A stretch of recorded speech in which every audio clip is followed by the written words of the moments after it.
As we face climate change and the several other existential threats to humanity, it can bring some really heavy emotions when it feels like the world might be falling apart.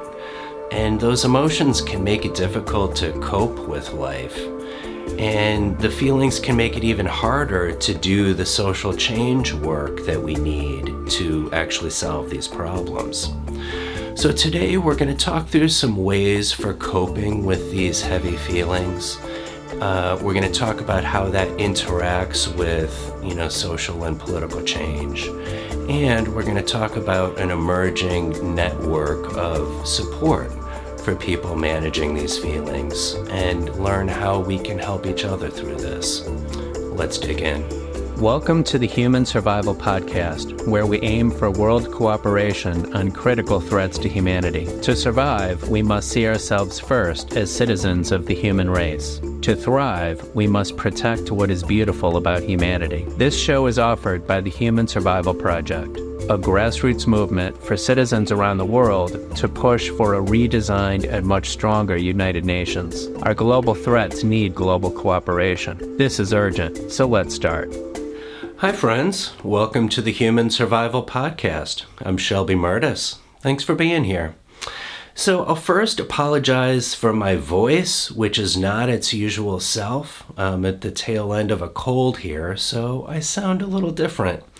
My body feels junky, but my brain is working, I think, so we'll see how it goes.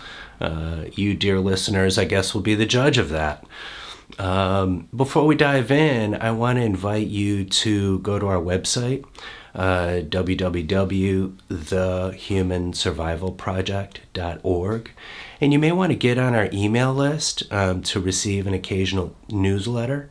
That way you can hear about new episodes as they're released, and you can hear more about our work to push for a redesigned and much stronger United Nations, so that humanity has the global systems it needs to deal with global existential threats. You can do that at the website. At the bottom of every page, there's a little link there that you can click and do that pretty easily. Stay in touch with us. So I'm looking forward to today's conversation. This one will be pretty cool. Those of us grappling with the really serious state of the world, climate change and the destruction of nature and the nuclear weapons and the pandemics and all this other stuff that we deal with, it can bring a lot of heavy emotions, and it can be challenging to the mental health of those of us in growing numbers who are waking up to how serious the situation is. And so that's what we're going to talk about today with our guest who deals with this stuff. So we're going to talk about, the growing mental health challenges out there in the population around this stuff. We're going to talk about emerging methods of grappling with this through psychotherapy or peer support. We're going to talk about how people's emotions around these heavy issues might interact with public policy or the lack thereof. Basically, how do we all mobilize as a society to deal with these threats if we're dealing with these heavy emotions? And we'll talk about how managing our mental health can make us better activists and able to really drive the social change that's needed. So that's what we're going to talk about. And we'll see where else the conversation goes. With us today is Jahn, who is a licensed psychotherapist in private practice. She's co-founder and executive director of the Climate Emotional Resilience Institute.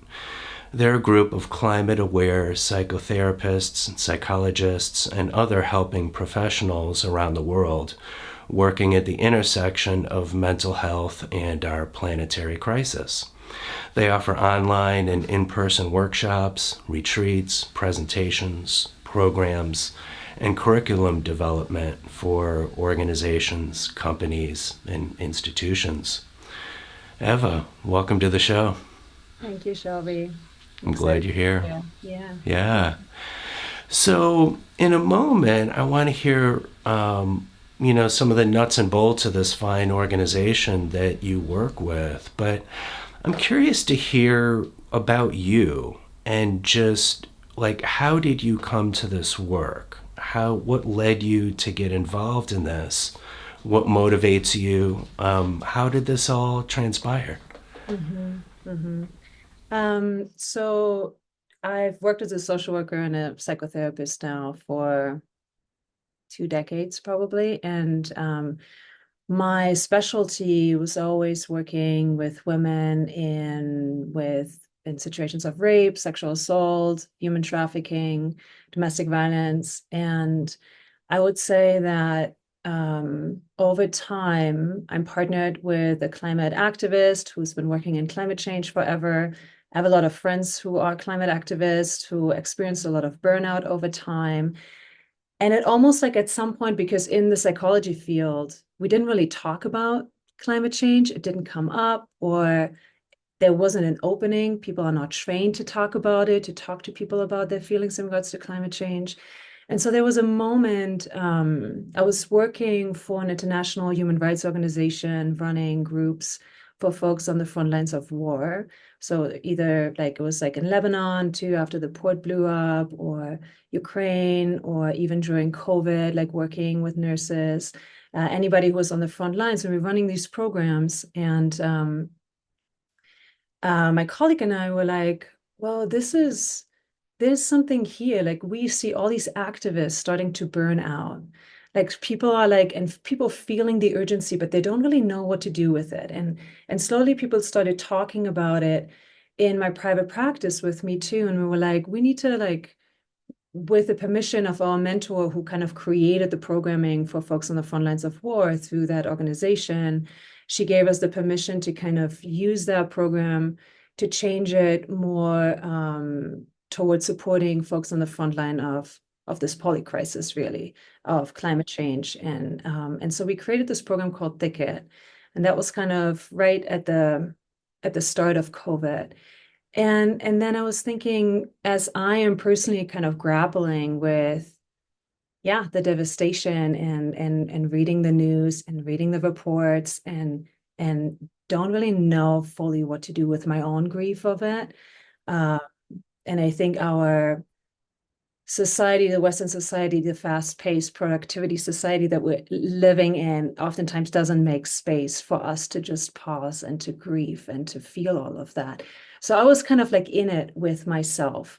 And then there was a moment I was like, wow, like I've been focusing on violence against women, female bodies for so long, and the violence against Mother Earth feels very much in line to what we're doing here, the destruction we are kind of perpetuating on this earth. And yeah, and so it was just like, I just always felt really passionate about that. And it just was a really direct link for me to like, oh, I'm going to start to really learn more about it, train myself more about it. We were just like, psychology was just kind of at the start of doing more research came out. There was something in the 70s, like Harold Searles was talking about it a lot. Um, but then it kind of stopped. The eco-psychology field came in, but it's really just until recently that, I mean, they call it climate psychology. It's funny in those fields, right? Everybody like, let's do a new term. But ultimately, people have been talking about it. Indigenous folks have been talking about this going back to Earth and being more connected to Earth for so much time. But yeah, that was kind of how it all started for me. And right now, my private practice is, yeah, predominantly I see folks who, with those two specialties, I see a lot of scientists, climate activists, people who work in climate change, really anybody who has a lot of feelings in regards to, the destruction of this planet. Um, yeah, and it's been helping me personally too, because there's something about because it's not talked about that much, we tend to feel very alone in our feelings. Like there's even a word now for it, it's called climate hostage. Have you heard about that? No. It's like that feeling that people have when they cannot talk to the wider society about how they feel about it. and their feelings are not being acknowledged, or their grief is not being acknowledged. Um, and so they feel really ultimately alone. And so there's something about that opening it up to people. We do this in trainings and workshops and groups, just giving people the opportunity to kind of not feel alone in that anymore. And that's been shown to be really helpful. And there are not enough people yet, I think, who are willing or bold enough or courageous enough to actually let themselves feel into that grief. There's a lot of fear, I think, still in our society around that. Yeah. That resonated for me when you talked about, I think you called it being a climate hostage, and just like, how do I deal with this society around me? Like, everybody around me seems to not get it. Or at least in their behavior that I see. I see the rampant consumption and people buying things they don't need, and like, it just, oh my God, what do I do? What do I even say? I can't go around and badger every single person in the society, like, but, I read this. They were talking about a public opinion survey done recently. I think it was Americans, where they found that really a strong majority of the population is concerned about climate change, but a small percentage of them speak about it with the people around them. And so there's this big block of people that's just sitting with it, not knowing what to do, what to say. Uh, you know, how do you deal with that? Yeah. I mean, I think one of the reasons I think this is happening, like the mechanism of denials that are kind of a product of the society, the Western ideology that we're in, right? Like of individualism, capitalism, like lack of connection with nature, consumerism, as you just said.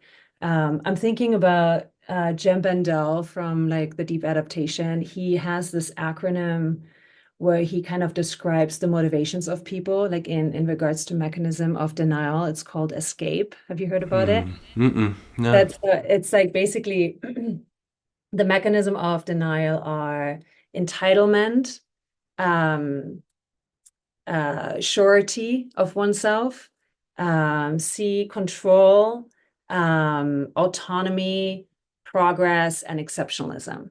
And so think about those as like the values and the qualities of what is being perpetuated in the society that we live in.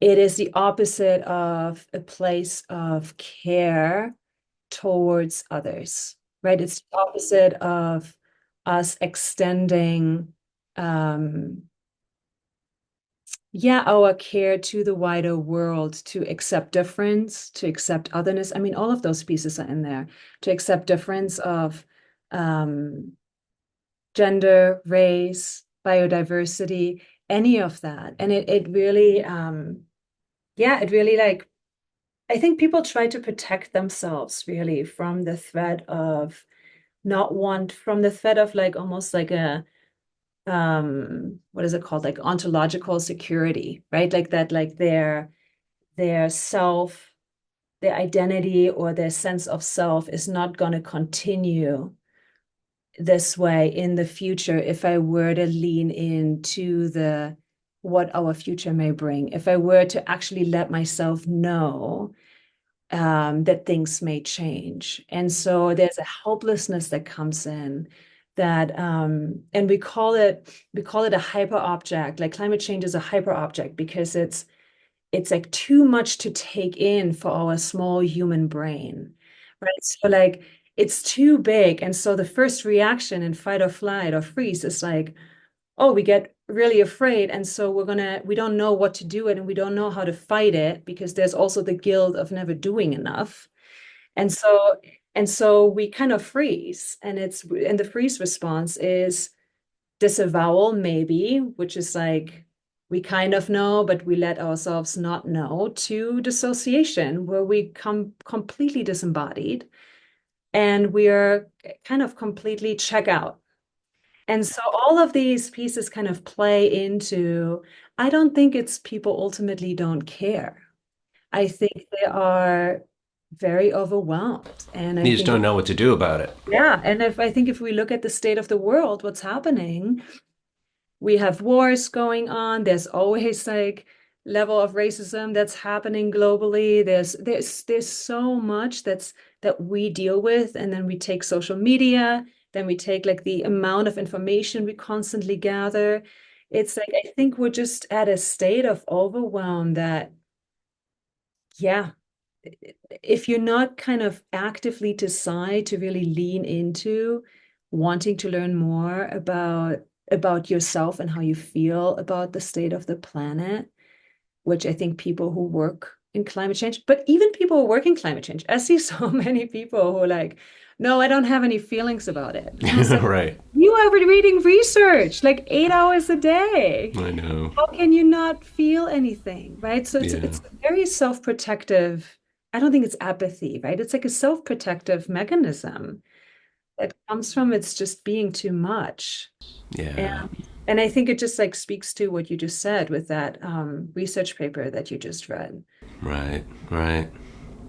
So you've been seeing more people in your private practice and then this organization you work with who are just grappling with all this stuff.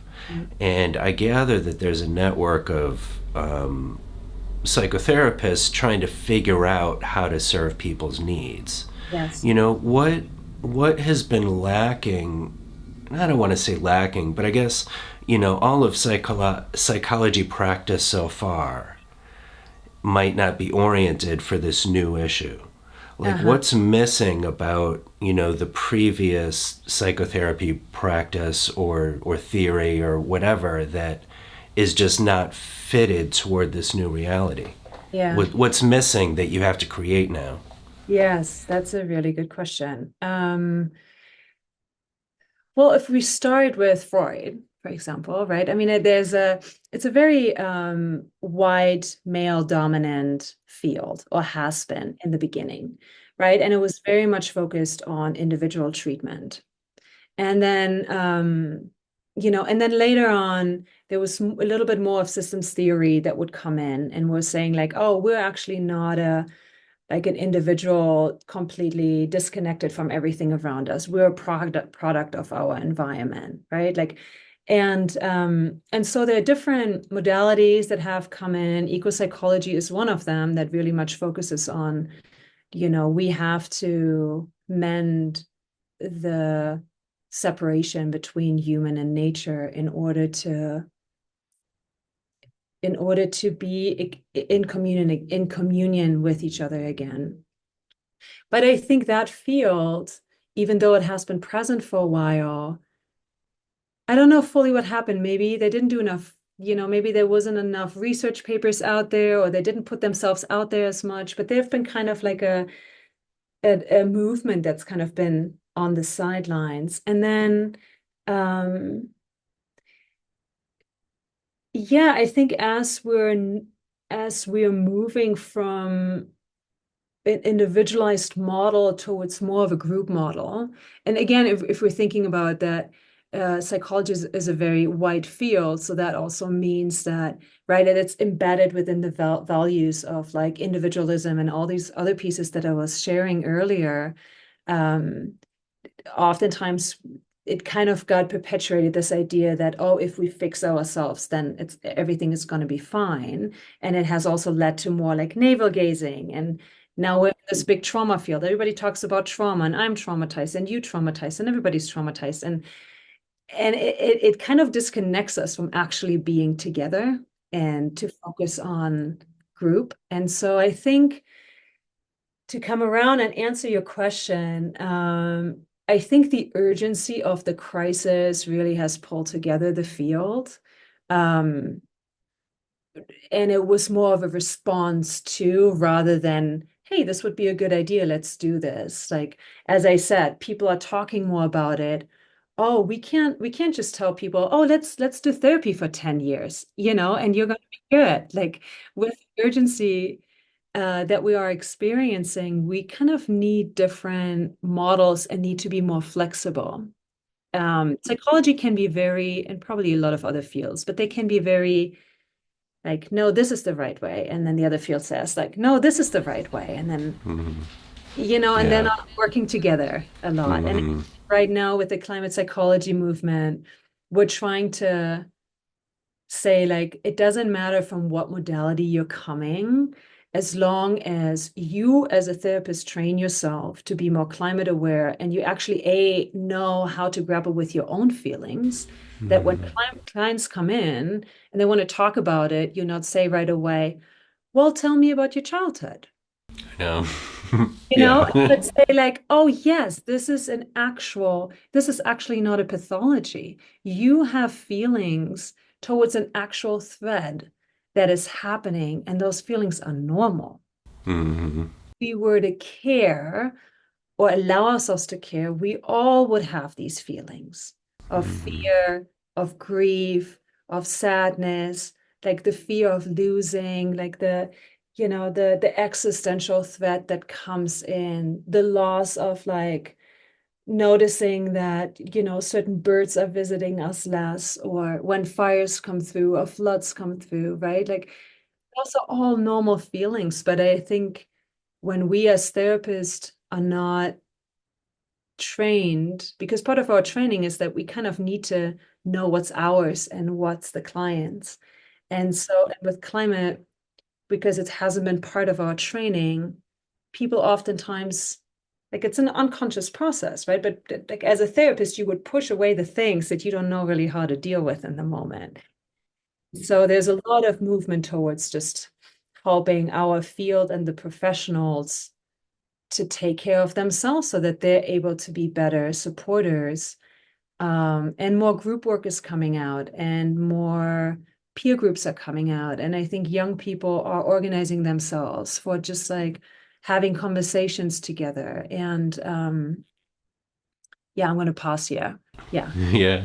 I'm noticing the, often the model of psychotherapy, at least if you're using insurance, is like you get a diagnosis. Like, here's this problem that we're going to fix. Yeah. And this is a whole different deal because you can't actually fix it.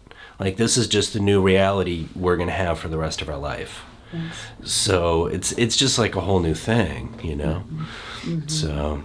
And I wanted to just say with that, like, and our brains really don't know how to deal with uncertainty. And so when uncertainty comes, meaning like, I don't know what the next 10 years are going to look like, or what the world is going to look like in 30 years, we go into almost like either a place of, oh, this sucks and we're all messed up and we're all going to die, or technology is going to save us and this is going to be fixed by someone else, right? But or whatever other story we try to hold on to, because the idea to just sit in, well, I don't know. I can read all the articles, but I don't know really what's going to happen. There's so much unpredictability, and our brains like have a really hard time with it. I think that's why practices like meditation or being out in nature and just practicing like spaciousness of thoughts can be really helpful with that. Yeah. Mm-hmm. I like this trend you're describing that I'm seeing of more like peer support groups to deal with this. Part of it is just that us being in community with each other and leaning on each other is just an important, healthy thing.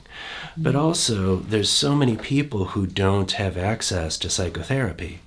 Like they can't afford it, they don't have health insurance, they might live in a country that's kind of poor and that just doesn't exist. And so we need a lot of new methods that are sort of peer-run, peer-managed, peer support, kind of like do it yourself, but hopefully with some guidance and tools that can really be replicated and spread out there where somebody can just set up their own group with their friends and do something that's helpful. What's happening on that front? Is there a lot of work being done? Yeah, yeah. So there's this movement called climate cafes. Have you heard about them? No, not yet. Uh, So, I mean, ultimately, this comes from so many cultures, and I think even our white cultures all the way back then. It's like sitting in circle it was a practice, right, that we would do and through like all cultures, right? People can't gather, they come together, they make a fire, and they talk and they storytell and they share um and so in the 80s, it was like a little later than the 80s, there was this movement called Death Cafe. And it started in Switzerland. And they basically said, well, nobody is talking about death, and it's here. Everybody experiences it. Why are we not talking about it? So they would start to meet in cafes and, have their cake and their coffee, probably at 3 p.m., as, you know, the Swiss. The siesta. So, yeah. And come together and talk about topics that are taboo, which is death. And and then later, the UK actually, the Climate Psychology Alliance in UK, and also Psychology for a Safer Climate. It's an organization in Australia, probably 10, 15 years ago, started this movement of climate cafes, kind of based on the death cafes, where they say, why don't we gather and talk about it? And talk about anything really that what's up for people with that. And it was just an opportunity for people to talk about something that maybe they don't have the opportunity to talk to their friends or family to, or in their workspaces. And from there, it kind of went to a lot of facilitators being trained right now. These are spaces that are being offered online and in person all over the US, and the UK and Australia. And it's becoming kind of this movement. And they're mostly free or donation based. And it's a drop-in space. Like people don't have to commit to doing this like weekly, right? It's 1.5 hour. It's a very particular um structure. So there's a certain holding that people experience with like a start and an ending and a space for people to express themselves. Yeah, and that's been kind of a really wonderful way to get people together. Um, Especially if you don't know locally where to find those groups, there are always groups that are available online. And then I think there are just, yeah, a lot of youth groups that are just organizing their own spaces. Like here in Boulder, Colorado, where I am right now, there's this youth group from our university, and they have, I don't know, I think they have like 500 followers or something, and they constantly do events and they talk about it and they do sets and and I think it's part of the activist movements too. Like people come together and talk. And so I think there's something about just, we don't have to pay a lot of money in order to get that need met. And most of the time, I think there's a lot of the need is being back in community and not wanting to feel isolated. So those group spaces are like really essential, I think, as we're moving forward and to kind of demystify some of the feelings that we have too. Hmm. Yeah.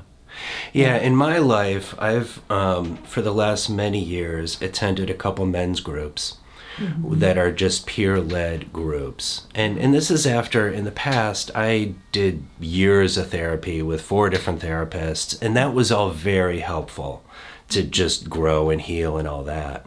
But when I went to men's groups, it was this new type of healing and support that I couldn't get with just one person.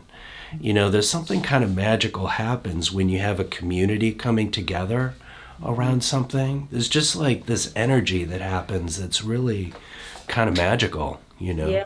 Yeah. So, Very different. Very yeah. different. Yeah. I just want to put a pin that before I publish this episode we're recording right now, I'm going to gather up some resources and put them in the show description here. So if anyone listening wants to tap into some of these types of groups, I'll give you a few links and you can explore a few places to get into this. So So, something I'm hoping for with this new movement that you're helping to birth around like people dealing with their climate emotions is that as a society we can better mobilize a response to these big issues. So there's a lot of political work that has to be done. I mean, all of us obviously could and should do better with our own personal consumption and our own individual choices. But so much of the solution is at the society level with what our governments do to sort of rework how the economy works to get this stuff under control. But that means we all need to be citizens and need to push our governments to do that. It's not going to just happen all by itself. But like we said earlier, so many people are just sitting with their grief and their feelings without talking about it. And so I'm just noticing that there's, I think, a connection here where if we can help people manage their emotions in a better way so they can kind of get their head above water and be more functional in the midst of this grief, that they can sort of help rally the social change and political change that we need. You know, so I would love to see these kind of peer support groups and these climate aware psychologists just be out there helping people. And I hope that that can just get the society as a whole to like not be like the deer in the headlights frozen, but actually like start moving and start dealing with it. You know, are you seeing this sort of, I don't know, interaction between the personal emotion and the society level response? Oh, yeah. I mean, I think part of what, you know, my organization does is like we want to support, we call it like we want to support with the internal activism so people can continue to do the external activism, right? That there's that we're basically a little pauses that we can create for people to not move to burnout. And so, yeah, I think it's kind of a support system for the movement because we know that if we continue with, oh, especially in activist spaces, right? If they continue with that pace without pausing, we're just going to have a lot of burned out activists, and that's not going to help anybody. And and I know there's climate action is can definitely be an antidote to like climate despair, but for activists, they kind of need to like step back a little bit sometimes to actively acknowledge their despair in order then to use it again to move forward with new energy. And I think this kind of speaks to how do we create a more emotional resilient population, right? Like how do we expand our capacity to sit with more suffering, actually. Like we think about it from the psychological model of like the window of tolerance, like we kind of like navigate in this window of tolerance as we go, right, as humans. And you know, sometimes we feel a little bit more stressed, sometimes we feel a little bit numbed out, but we're like managing. The smaller window of tolerance is, the less we're going to be able to deal with any sort of stressors that come from the side, right? And so if this is our like window of tolerance and we shoot up, we start to become more anxious and more anxious and more anxious. Some people may have panic attacks, or we then kind of fall into like what we call like a hyper aroused state where we get more numb and dissociated and ultimately can lock us into a depression. And so we want to like expand that for people. Like, how can we, and we only do that by actually acknowledging our feelings. Like, it's not, I think sometimes, and I think culture has taught us that too, like, oh, we just need to push it aside and move forward. But it's like a soda bottle, right? Like, it's about, shaking it, and then eventually you open it and it just explodes rather than like, oh, what if we just like let it off a little bit here and there? So going to those groups, it's almost like, or we're doing a little release button. I let off a little bit of steam. And every time I let off a little bit of steam, I also know that my own despair is actually not that scary. Because I think that happens for a lot of people that, oh, if I just open that door, I am going to fall so far down that I am, because I'm not trusting myself in dealing with that. And then I'm not going to be able to do the work that I need to be doing in the world. And therefore, I'm not going to be a good activist. And therefore, I'm not, and so I'm just going to keep it closed. And it's a myth. It's a cultural myth because ultimately the way how we continue to be part of the movement is to release it.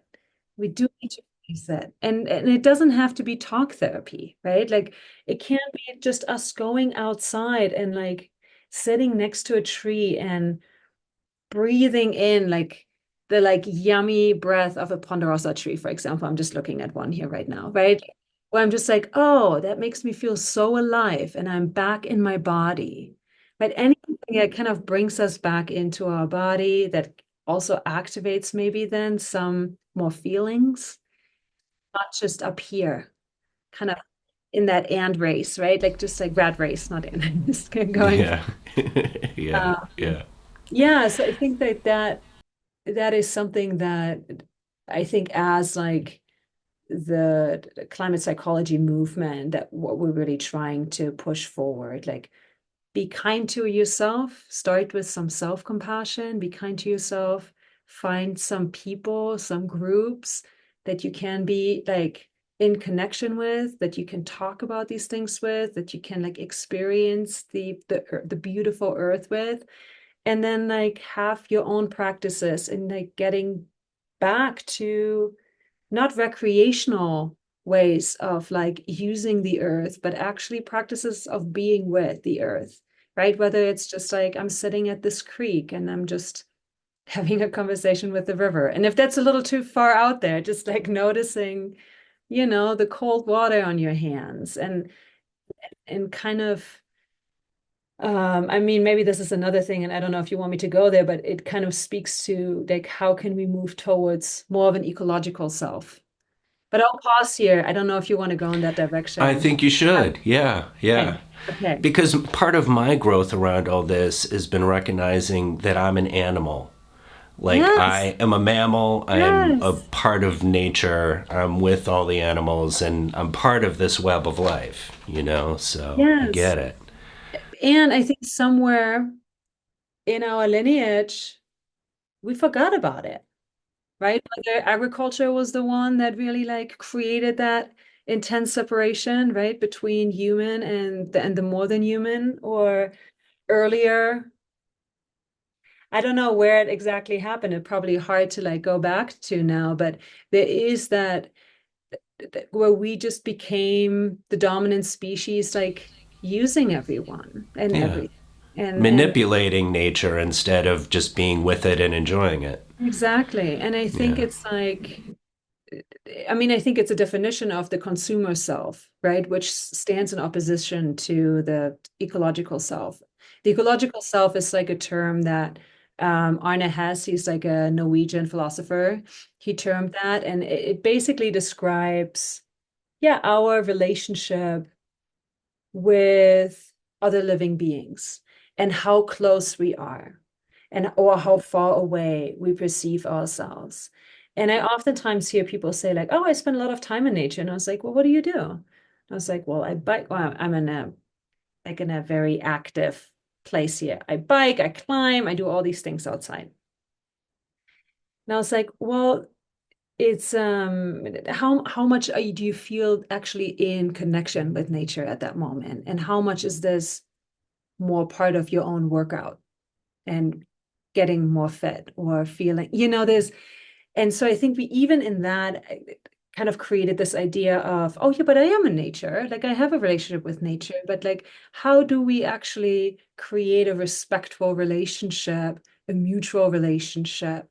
Like when I go somewhere, it's like I acknowledge myself entering a space, or sometimes I even introduce myself, or I share like, so if I sit on a tree for a while, I like share my gratitude towards the tree, right? Like it's some ways where we kind of, or whatever ways of acknowledgement there is, that there are so many living beings around us, and we are one of them, beyond, like between all the others. And there's something about that that feels so important in this movement too, and us moving forward is like, how can we get ourselves to that place again? And it actually is going to be a cure for that pandemic of aloneness, I think, that people are feeling. They're often like, I have to do it on my own, or I don't have anybody, or, I was at a retreat. It was like it was an eco-dharma retreat, and it was led by this indigenous woman. And we had a day where we were, kind of like going by ourselves into the woods, and somebody was saying like, oh yeah, and then we have a day of a solo. And Bianca, this indigenous woman, was like, I don't know why you white people always call this a solo, as if you are, by yourself. Hmm. Woods. No, you're not Right. by yourself. You are surrounded. Yeah. You are surrounded by so many living beings. And it that really stuck with me. It's like, yeah, we are not, we taught ourselves to believe that we're alone, but we're not. We're just allowing ourselves to have that relationship. So yeah, there's a yeah, I think there's a human potential to move in that direction again, if we can fit it in our busy calendar, I guess. Yeah. When I go walk in the woods, I end up talking to all the animals. And Uh-huh. I'll just be like, "Hi squirrel, how you Yeah, doing? exactly. Hey chipmunk, Uh-huh. hi bird." Uh-huh. Sometimes the deer will actually stop and say hi also. Like, Uh-huh. so I see deer and they'll be curious about me, and we'll just stand there and look at each other for 10 minutes, sort of like enjoying each other's company. Uh-huh. It's really cool. Uh-huh. But I go out there and I feel like I'm seeing my friends. Yes. So it very much it counteracts this feeling of aloneness that I often have in my society, where I feel I don't know, I just feel like an oddball sometimes. Like I care so much and I understand so much about the destruction of the planet, and then I go out and I see the litter and I see the people buying stuff they don't need, and I'm like, who am I? And I feel like I dropped in from Mars. Mhm. But then I go out to the woods and I'm with my friends and I feel more like together. We're in this together. And So, I think, how can we translate that feeling towards our human kin too? But because I think it's very common for us, and I resonate with what you just shared. Like that happens to me too. And I think I personally spend a lot of time in just being so upset with humans, despite the work that I do, but being so upset with humans and just like wanting to escape, right? And wanting to grieve by myself in the woods, and not, yeah, and not wanting to engage, and feeling like, oh, there's no way with the human behavior that we're seeing that we can turn this around, and getting really, really down. And I think what I've learned over the years with kind of like being in that space for so much is like, and Joanna Macy, actually, who's like she's like the root teacher of the work that we connect. She's kind of been really helping me with that. It's like, no, we can, the care for the world that we feel when we're out there with our more than human kin, like we can translate that back into a human kin, and that we do that by having these conversations and by finding spaces where we actually don't feel alone, right? And also, and she says, if you're feeling like you're riding this wave and you're by yourself on a surfboard and nobody else is doing this stuff, just remind yourself that this wave is going through the whole, like ocean. And there are all these other people you may not be seeing, but they're all riding that same wave. And I really love that image. And it like helps me to kind of lean more into a radical hope, maybe, or more of an active hope that is very different to the like either the vanilla hope, it's like it's all going to be fine, or the, we're all going to be doomed anyways, kind of mind. Mm-hmm. Yes. Yeah, yeah. Yeah. Yeah. I don't know if you can fix me in a few minutes, Let's but try. something I grapple with is feeling anger at what I witness in society. Hmm. Just sometimes going out in public is difficult because I understand the destruction that people are doing that they don't notice. They don't realize how harmful they're being. But it's like, I want to go shake them. Like, do you really have to be doing that? What are you doing? And I'm just, I don't know, I'm getting slightly better, but it's still hard. I don't want to be feeling angry. I don't want to feel sad just witnessing my culture I live in. Hmm. I don't know. I want to get to that point you're describing where the people around me feel like friends, just like the squirrels and the deer and the chipmunks and the birds. and that's what I'm trying to get to, and I haven't found my way there yet. So, What do you do with the anger now? How do you, where is it allowed to go?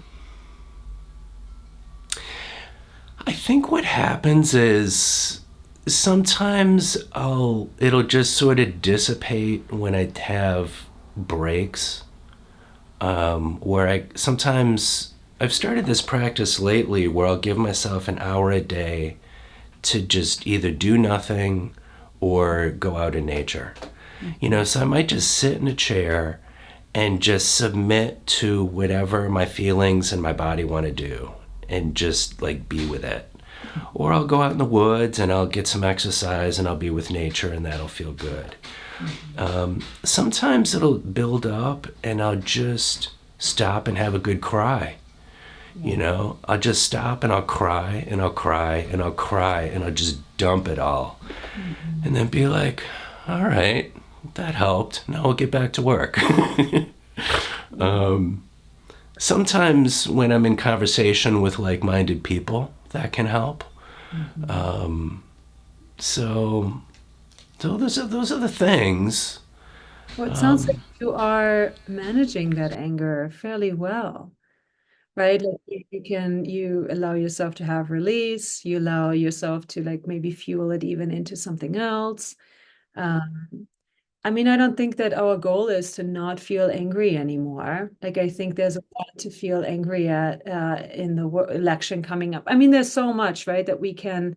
And I think as much as anger gets like a bad rap in our society, like I think it's an important feeling. It's an important feeling not to move towards destructive behavior, but to just like let yourself kind of move through you as you just described and then see what else is there, because sometimes it opens us up to maybe a good long cry, as you just said, right? Or um, some sort of transformation that happens with it. Sometimes in activist spaces, right? Like it's a really good way to use it and to fuel it into whatever movements you're feeling like passionate about. Um, and I think, but what you're talking about ultimately, that anger towards like our human kin for maybe not understanding or not wanting to know, or uh, there may be apathy or perceived apathy in this. Um, it is important to have some people around that you can talk to about this, because otherwise it can feel really alone. And it's not a topic that you can bring up to a dinner party, or maybe you are someone who brings those topics up at a dinner party. Once in a I'm while. like, why do we invited her? She always talks about the hard things. Right. Right. Yep. Yep. Because it's almost like sometimes I also use that anger then to just stir people a little bit. Yeah. Just throw it out and Yeah. just see how they react and hope that there maybe a little bit sticks. Yeah. And it's a fine line, right? Because information overload, or when we scare people too much, they also pull back a lot. I So know. I know. Yes. Yeah, it's an art. It's a practice of Yeah. just giving people however much they can handle. And Yeah. they're like, okay, that was too much, so I'll stop now. Uh-huh. Yeah, yeah. Yeah. I Hmm. think a big part of my growth over the years has been to tolerate my own emotions. Hmm. And so I used to get upset because I was upset. And now I just sort of go with it. And I just coach myself like, okay, I'm just having a feeling. It's not going to kill me. I'll be fine. My heart will still be beating, like it's just a feeling. And, that.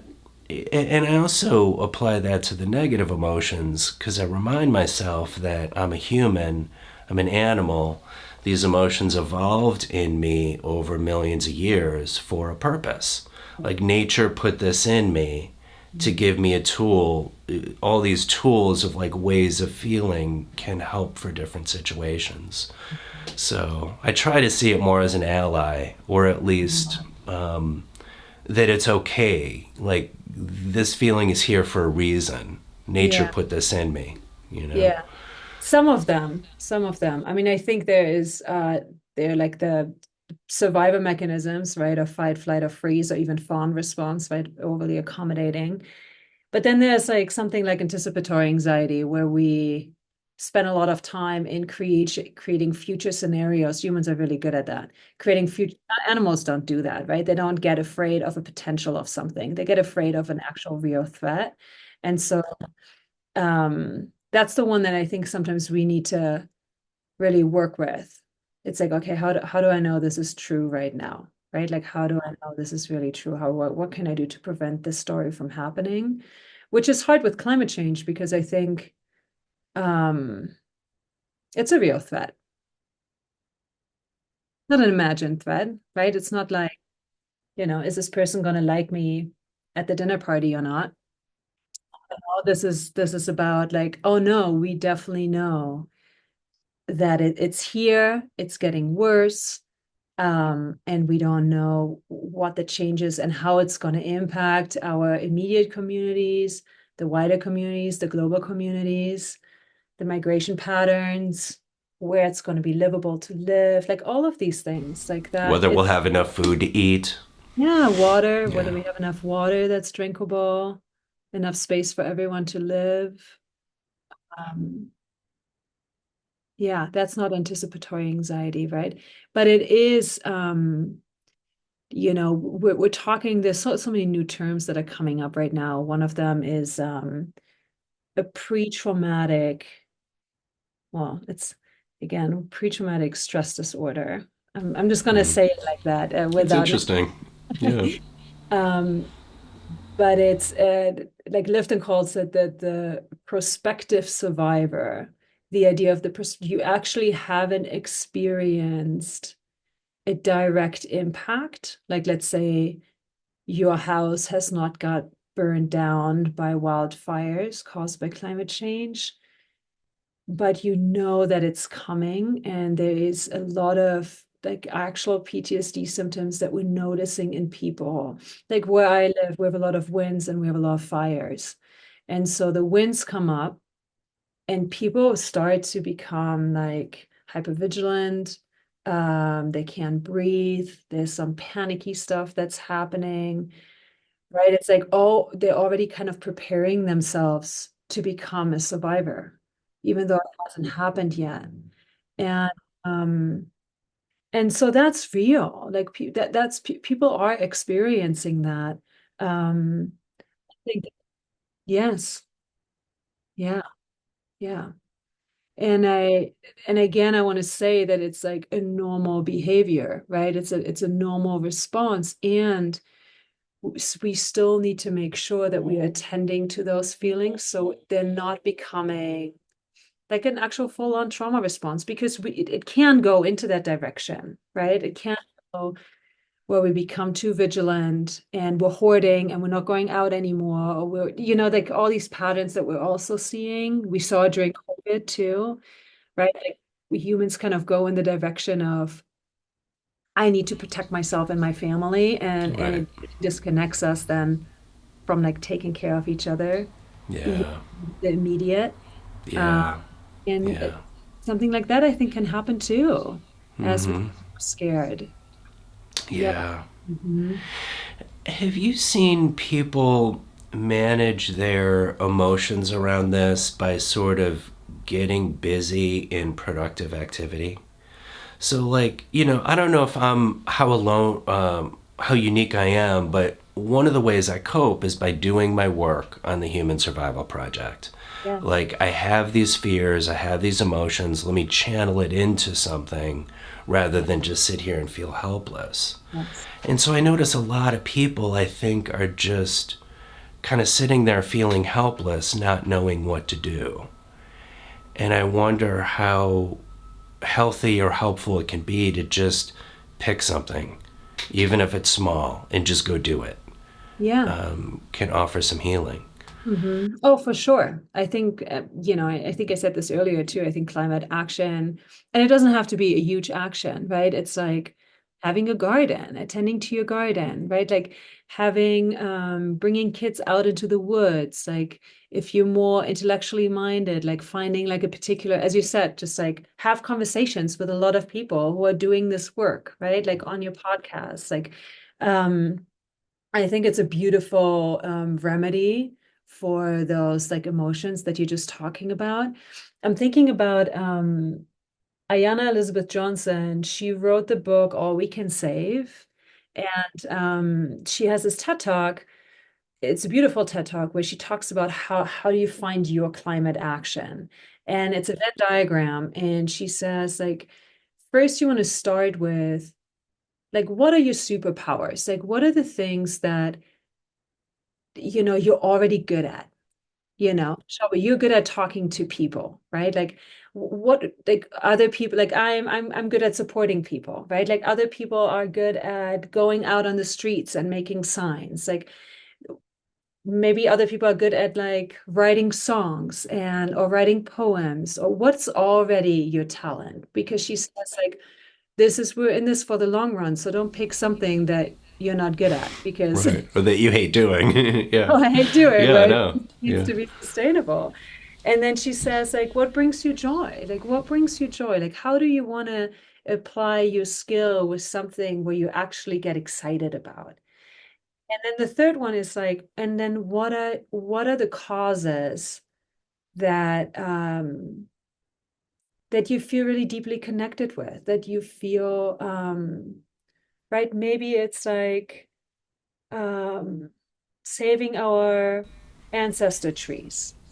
Or maybe it's like cleaning up waters or, supporting all the activist warriors out there, or whatever it is, what your cause is. And then those three things together, like kind of create your personalized climate action. And I really like that because it makes it more tangible, right? It also, I think, oftentimes when people are being asked,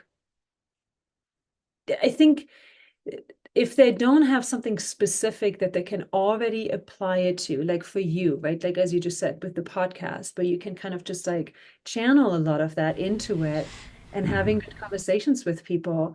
Um, there's also a helplessness that can then come in of like, well, but I don't know what to do. Like I don't, they feel like they have to do something grandiose almost in order for it to count, right? I think there's so much guilt, which really like Exxon and like the oil and gas industry is like started, right? Like with the personal ecological footprint. They were like, well, you check your own ecological footprint, and then like feel all shitty and guilty about yourself. And so nobody is going to focus on us I anymore. know. I know. Yeah, I know. Yeah. And so I Yeah. think that's there for people. So to make it tangible and what can I like if you have children, small children, like talk to them, read to them about it. Make signs, talk to a neighbor, whatever feels in a yes, that can be very helpful. Yeah. Yeah. I'm sort of comparing this, a person's personal action with the hyper object we talked about, Uh-huh. where there's this massive problem that will impact everything and it's so huge. It's tempting to feel insignificant in comparison to that and be like, well, what can I do to solve this huge thing? And what I do feels tiny, like a drop in the bucket, so why bother? You Mhm. know? I mean, how do you overcome that and feel energized and motivated to do your thing? That's a good question. A few thoughts I have about that.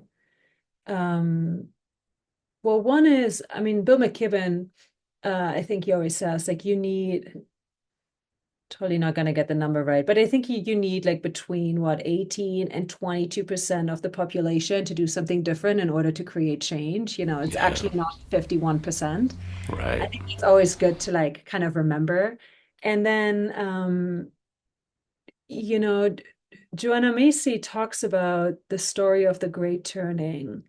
And it's a story where we are choosing to believe that as a group and as a community with our the way how we show up that we can create change in the world and that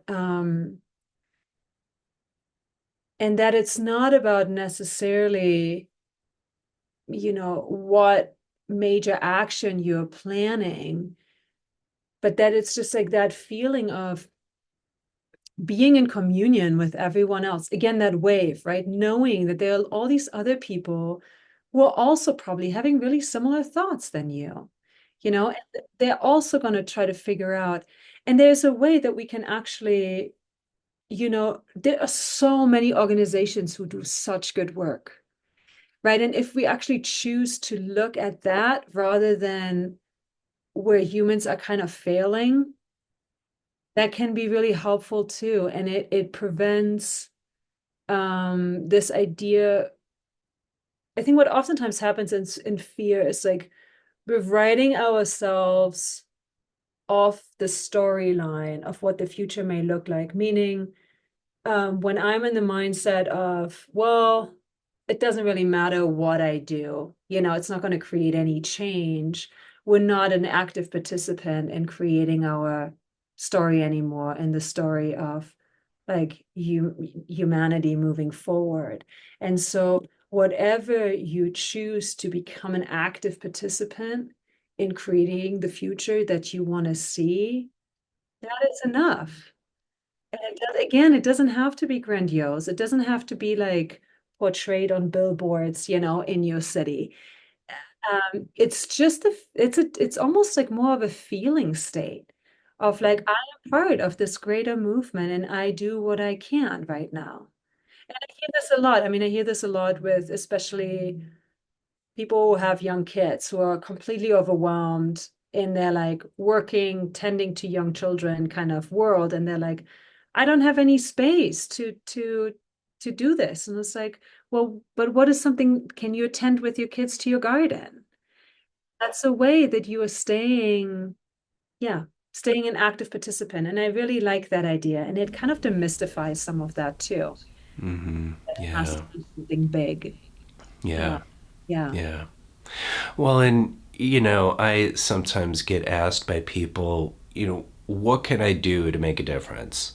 And, Uh-huh. and at least on the activist front, what I suggest is step one, find an organization you like Yeah. and work with them or support them, because individual actions are great, but Mhm. really social change happens from cooperation and people coming together and being unified by, like working together on something rather than being alone. So, and there's tons of groups out there, and if you don't find one you like, you can make one, and find people. Mhm. So, it's And all I about think cooperation. something you said here too, I think there's a tendency for us to not cooperate with each other too, right? I think competition can easily come in. It's just part of a human trait, right? And then we have all these organizations who want to do good work, but then they start to like fight each other, or they I know. compete for funding, or and that is, we're talking about this in the climate psychology field. How can we all just be one voice together? Right. So it doesn't feel so fragmented because there's a tendency that there's yeah, we get into these like fragmentation patterns, and then it becomes like, or us and them, and it's the tribalism, all of that gets like activated again, right? So I like that suggestion of like, see what's already there, In and some work. previous public policy work I did, I found that organizations and advocates working on the same issue fought with each other so much. Yes. Like, it's like, come on, we're supposed to save our fight for them, you know, the bad guys. Why are friends who work together fighting so much? It was really strange. But Mhm. But I think idealism can come in there too, right? Like we know the right way to do it, and then the other ones, no, we know this is the right way to do it, and then we get very stuck in those binaries too. yeah, yeah. You know, one other thing I've used as I give myself a pep talk sometimes when it's the work is getting discouraging is I look back in history to the big changes that have happened.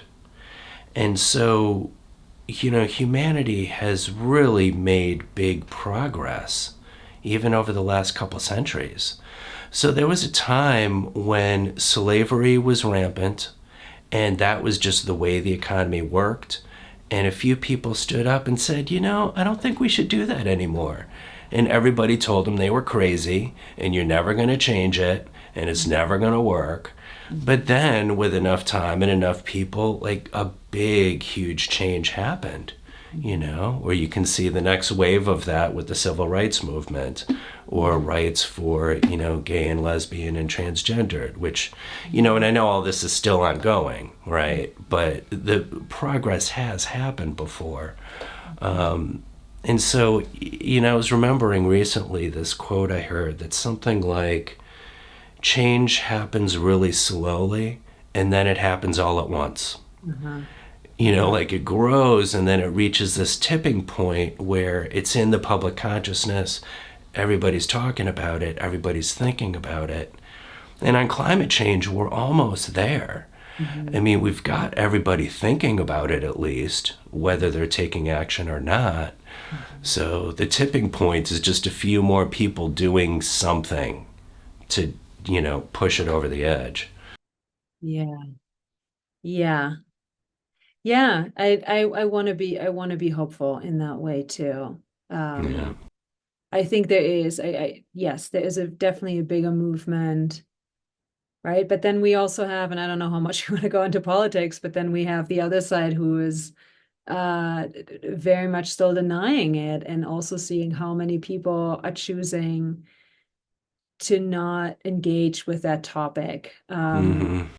And that is also really painful. Yeah. I Yeah. wish I could get more politicians to come sit in the chair with you and get some therapy.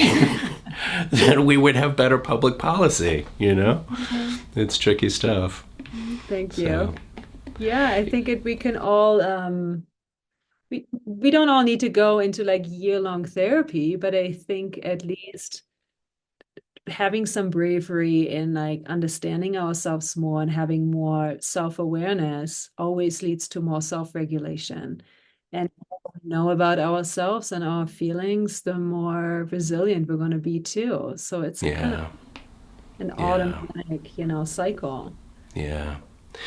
You know, something I'm thinking about is the Human Survival Project it's new. We're at the beginning phases here of starting what will be a much larger grassroots organization where we have a lot of people volunteering and working with us to do this activism around a stronger United Nations. And I want to make sure everyone involved is emotionally healthy and supported. And so maybe even build into our process some peer support groups where, you know, we're not burning out our volunteers and activists as often happens, but, you know, they can sort of be in this for the long haul and be healthy and doing their best work. Have you seen, I don't know, in the activist circles in general, is there much awareness of people's mental health and emotional health and avoiding burnout, and this sort of integration between activism and emotional support? Yeah, I mean, I think it's more and more. I think, I mean, I can't speak to, yeah, the activism world is so big. Of course. Yeah, I've personally worked with several activist organizations because they want that support, or with, a government organization who work in climate, like climate teams who want that support. Um, I think that if I think about some of the bigger activist organizations, some of them have really intentional, bringing in, like intentionally in educators who support their people in that way. If it's nonprofits, I think there's still the reality that mental health is kind of not being prioritized as much in regards to like wanting to pay or not having the funds for it, or not feeling like it's as important. Um, but I want to be hopeful that it's shifting. Like I think from our institute perspective, I mean, there are more and more organizations who are reaching out and who are saying, like, hey, we need support, or can you come in and do a retreat for us? And even if there is some resistance in the beginning, or it's interesting when I think about the demographic I work with. It's like, okay, how much can I start talking about feelings, and how much do I need to prep people to get to that space? And oftentimes it's like through neuroscience or whatever, like makes them more Convince comfortable. them that it's good for them Yeah, first, and then they'll exactly. go for it. First, Yeah. yes. But then once we're in it, and I think once people find that hard place, everyone wants it. And I think, and that is always so validating that, like, yeah, if I hear some resistance, I just need to find the right wording to make it attractive to them, or convince them that's a good thing. There's a lot of studies that come out on burnout and climate activist burnout right now. So that's a very direct, hey, here are the numbers. I think it's good for you to support your people. And it's a how do you call it? It's like a way of, yeah, carrying and sustaining the movement, caring for your people and sustaining the movement, right? Yeah. Not because it's happening so much. Like people get pushed to burnout. It's like urgency, urgency, urgency, and then they're done, and then they're done. Like I've seen people just being like, they are done for years and can't go back. Yeah. And we don't Yeah. want that to happen. No. Like we're losing our warriors on the front lines, if we do that. Yeah, Yeah. exactly. Yeah. Yeah. Is there more that listeners should know about your organization that you have started and work for? I want to Oh, see you guys get tons of support and funding and allies and all that good stuff. I mean, what should people know about it? And maybe what are you growing into, or what do you hope to yeah. do more of? Yeah. Thank you. It's a really good question, where we hope to grow. I'm someone who always has a million ideas, and I need to like, Of okay, what are the course. actual projects we want to I get focus it. on next year? Yeah. But yeah, I think the main thing that I want listeners to know about organization is that we are a group of facilitators and trainers who have done this work for a really long time. And so we're all, I wouldn't like, I don't like the word expert, but we've like been trained in this field for a long time. And so everyone has kind of a different demographics that they specialize in, whether it's like scientists or parents or activists or frontline workers or, educators, you name it.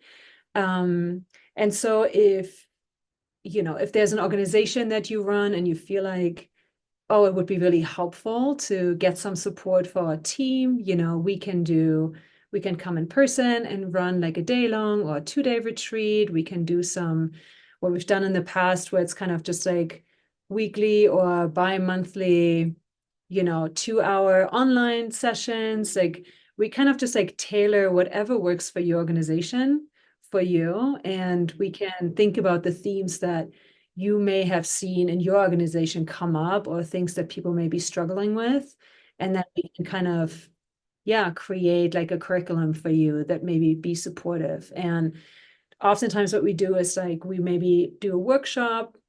With some teams, I do workshop series, and it's almost like over years now where they just call me back in and they're like, oh, we need another refresher. Like, let's just do this again. Um, or people who need individual sessions, we offer that too. The climate cafes are part of it. Like that can be a really nice starter. It was like, let's do an hour and a half of climate cafe for your team and kind of just see what themes are coming up. And then, if you lead an organization, it gives you a really good idea too of like, oh, there are all these topics that are here that maybe we haven't talked about. So maybe you all can come in and do something later for us that's more specifically tailored to it. Yeah, and then we work really closely with like the Climate Psychology Alliance and other organizations, and we all kind of like cooperate with each other and who does what. And so we're not stepping on each other's toes, but like Right. each other. Yeah. Yeah. Yeah. Yeah. Can each specialize a little bit? Yeah. Yeah. Yeah. Yeah. That sounds really cool. Yeah, it's fun. I really Yeah. enjoy it. Yeah, Yeah. And it'll keep you busy because it's a growing field over the next decades. So I mean, therapist and that, I'm I not, know there's no yes. shortage of need. No, So, no. yeah. Well, I've been really enjoying this talk and we've covered a lot. Is there anything else that we should cover? I mean, is there anything else on your mind that we haven't hit? Um, I would love to talk about hope for a moment. Please. Because Yeah. it's a topic that it's kind of one of those words that either people get really annoyed with, oh, we just need hope. And I have such mixed feelings about yeah, yeah, it. yeah, yeah. So Yeah. I almost like feel the pull to break it down a little bit. What do we talk about when we talk about hope? So there's like I think there's a hope that it's almost like the naive hope, which in a way, it's almost like it feels to me like the American dream, right? Like where we tell people, oh, you can be anything. And so they apply their work to it, but then you kind of forget to tell them that there's a certain hierarchy that you need to climb and not everybody gets everything and resources are limited. But it's like people are it's a hope that is not based on actual knowing what the reality is. And you're not and it's also a hope where you can't actually apply yourself actively to become a participant versus there's this hope, it's more active hope or radical hope where you wake up in the morning and you're aware of the reality of the world. You're aware of this polycrisis that we're in, and but you're still choosing to get up to apply whatever you can apply towards and to do whatever you feel doing in this moment, in this morning, to continue to be an active participant. And that's a very different type of hope. It's not the hope that's like everybody's gonna be saved. It's like very much based in reality and acknowledging the uncertainty of it, that we actually don't know what's going to happen. And it's a painful hope, but it's like a back pocket hope. I like to like keep it here as a way to remind myself that I do need to believe that we as a society can create something, can move towards something, towards the great turning, towards the story of the great turning, because otherwise I may not want to get up. But we're not lying to ourselves, and we're not being naive, and we're choosing to know and choosing to hold the complexity of what this entails because it's painful and it's big and it's like, and I think that's the type of active hope that it's a verb. It's constantly changing. It's not just like, it's a work in progress, and we need to work at it every day. Hmm. Yeah. And Yeah. I think that's a really important concept for us to kind of carry with us as we're all trying to do our best here. Mhm. I hear so many conversations, including, lots of places in public or on podcasts or whatever. People will sort of want to lift up each other's spirits. We'll talk about these really dark problems in the world and then, like, okay, how can we be hopeful?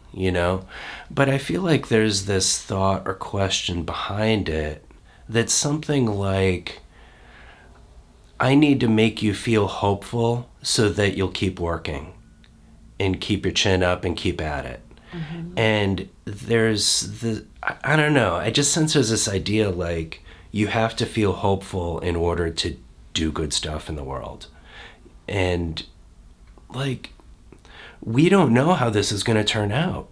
Uh-huh. And we need such ambitious action that we actually don't know if it's going to work.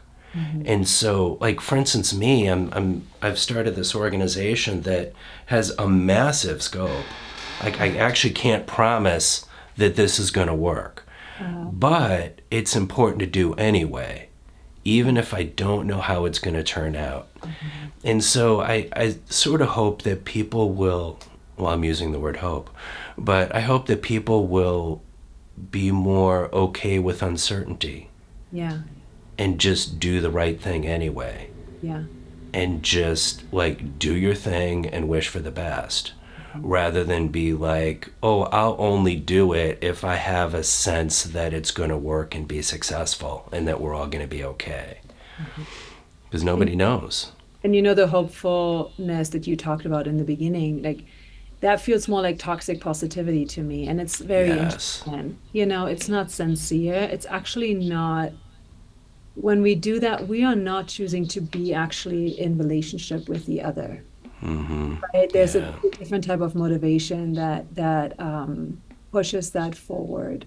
Mm-hmm. And it separates us too, and it activates the productivity, the like capitalist mindset, all of that, right? That like our culture is based on.